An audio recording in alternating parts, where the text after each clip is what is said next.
My name's Nick. I work with specifically the leasing department with St. George and Associates. Now, St. George and Associates, it's a large company in California. It mainly handles like student housing next to SBCC and UCSB.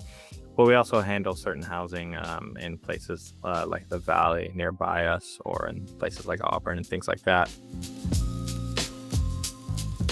With our case specifically, we were running into a lot of phone calls that were a little redundant. To be frank, most of our people that are calling us, these are kids that are living by themselves for the first time with a group of 6 or 7.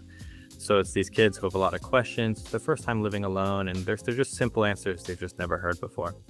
So they'll give us certain calls and they're like, hey, I can't find my package. And we'll say, well, did you check your mailbox? And they'll say, oh no, I'll go do that. Things like that seems kind of simple to us, but it was really taking a lot of time out of our day, where we have over 600 tenants and we're getting these redundant calls taken away from our time. With kind of the time that has freed us up, well, previously we had what we like to call CAs, but which more traditionally called RAs, answer calls. Students that go to SBCC or UCSB that currently live with us that were needed a job. So we offered them to work with us, and while they're working with us, they realized that a lot of these calls were, like I said previously, a little redundant, and this freed up our staff to kind of feel more like they're having more of an impact on answering important questions, like their time is being spent well.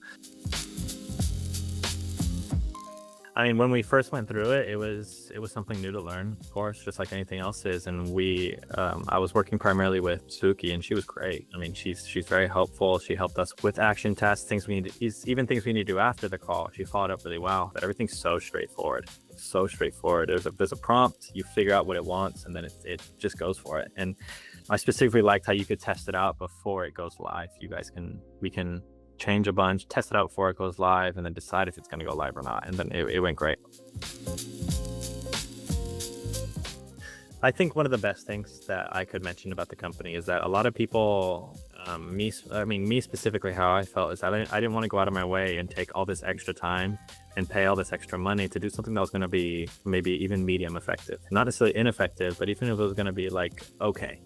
I didn't want to have to spend time to do something that was just going to be okay. By going through it from the beginning, talking with Vinit, talking with all these people, it's proven to be actually exceptional. It's handling everything we want it to handle, and there's possibility for it to handle more. All it's waiting on is us to really prove that, to really make it handle more, because it's extremely customizable.